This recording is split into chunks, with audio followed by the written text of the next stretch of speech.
There is a precise moment when the human mind accepts death. It isn't usually a frantic moment. It isn't filled with screaming or bargaining. It is a moment of quiet, cold realization.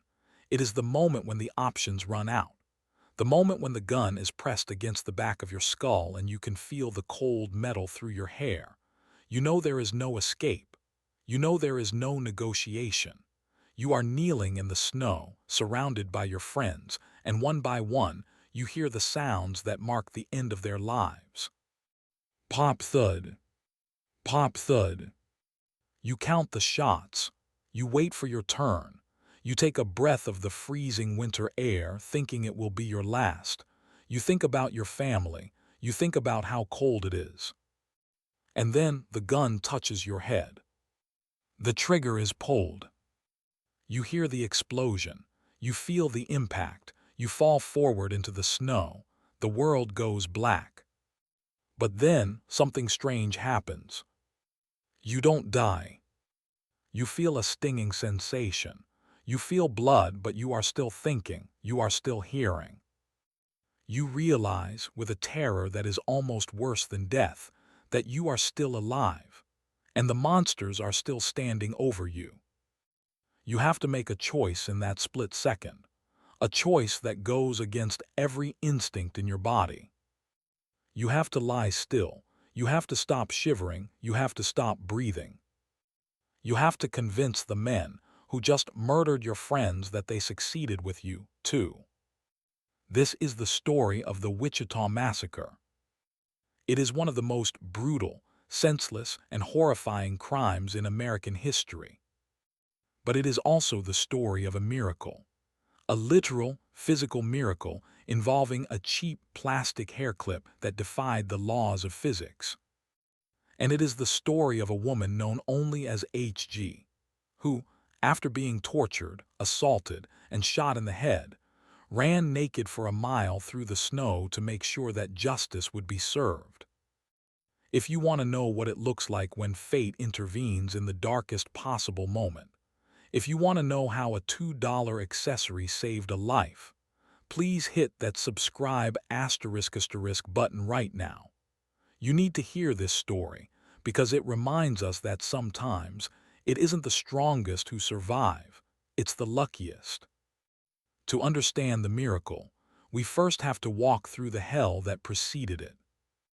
Wichita, Kansas, December 14, 2000.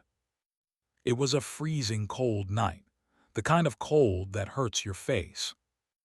Inside a small duplex, 3 young friends were hanging out. Jason Befort was a 26-year-old high school teacher. He was kind, loved by his students, and planning to propose to his girlfriend. His girlfriend, HG, was there. She was a teacher too, bright, beautiful, and happy.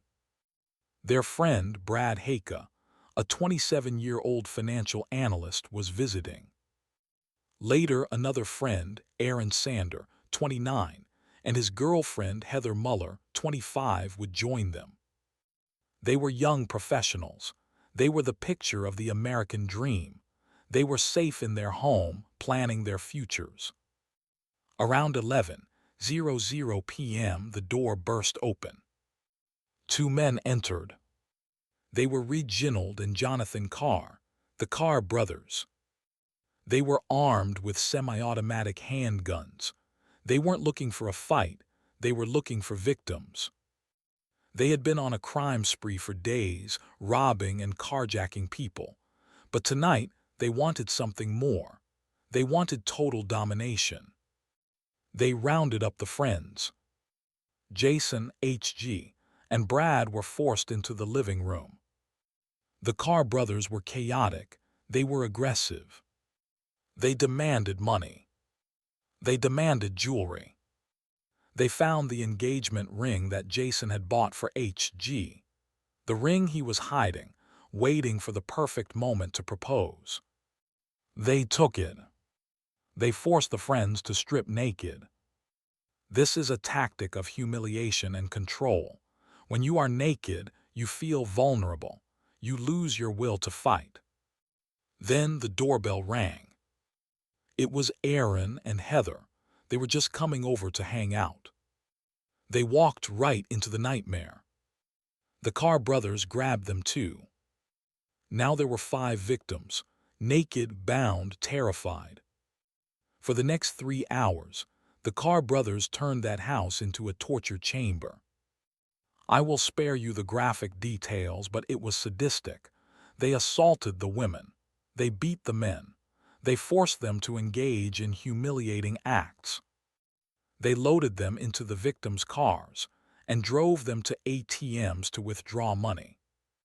It was a slow, agonizing process. The victims complied. They did everything they were told. They thought if we just give them the money, if we just do what they say, they will leave. They held on to the hope that these were just robbers. But the Carr brothers weren't robbers. They were annihilators. After they had drained the bank accounts, after they had inflicted as much pain as they could in the house, they told the 5 friends to get back in the cars. "We're going to take you somewhere safe," they lied. "We're going to let you go." They drove them out to a deserted, snow-covered soccer complex on the edge of town. It was pitch black. The wind was howling. The brothers stopped the cars. They ordered the 5 friends to get out. They were still naked. It was below freezing. They ordered them to kneel in the snow, in a line facing the darkness of the field. Jason, Brad, Aaron, Heather, and HG. They knelt side by side. They knew. In that silence they knew this wasn't a release. This was an execution. Jason Beaufort turned to HG. He whispered, "I love you." Those were the last words he ever spoke. The Carr brothers started at one end of the line. They walked behind them. Bang! Brad Hake fell. Bang! Aaron Sander fell. Bang! Jason Beaufort fell. Bang! Heather Muller fell. And then they came to HG. She was the last one. She heard her friends die. She heard the bodies hit the snow. She felt the barrel of the gun against the right side of her head. She closed her eyes. She waited for the darkness. The trigger pulled. The gun fired. The force of the bullet knocked her forward into the snow. She lay there. She waited to be dead. But she wasn't. She felt a sharp pain in her head. She felt blood running down her face. But she was awake. In a 1 in a billion chance, the bullet had struck a plastic barrette, a hair clip that she was wearing on the side of her head. The hard plastic of the clip, combined with the angle of the gun, had deflected the bullet. It didn't enter her brain. It shattered part of her skull, it grazed her scalp, but it didn't kill her. This is the moment where instinct takes over. HG didn't gasp, she didn't move, she didn't scream. She lay perfectly still in the freezing snow, naked, bleeding, surrounded by the bodies of the people she loved most in the world. She listened. She heard the Carr brothers laughing. She heard them walking over the bodies. One of them drove the truck asterisk over the bodies to make sure they were dead. The truck missed HG by inches. She held her breath. If she shivered just once from the cold, they would see her. They would shoot her again. She willed her body to be stone. The brothers got in the cars. They drove away. They left the 5 friends for dead in the frozen field. HG waited. She waited until the sound of the engines faded completely. Then she opened her eyes. She looked around. It was a massacre. Her fiancé, Jason, was gone. Her friends were gone. She was the only one left. She was naked. It was freezing. She was bleeding from the head. She knew she couldn't stay there. If she stayed, she would freeze to death, or they might come back. She stood up. She started to run. She didn't run toward the road where they might see her. She ran across the fields. She ran for more than a mile. Barefoot through the snow, through the thorns and the frozen mud. Her feet were turning blue. Her body was shutting down. But she saw a light in the distance, a house. She reached the house. She pounded on the door. Imagine being the homeowner.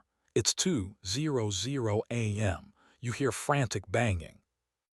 You open the door and see a young woman, naked, covered in blood, shivering violently. She gasped out, "They shot my friends. They shot me, please help." The homeowner pulled her inside. They wrapped her in blankets. They called 911. HG didn't collapse into hysterics. She went into witness mode. She knew she was the only one who could speak for Jason, Brad, Aaron, and Heather.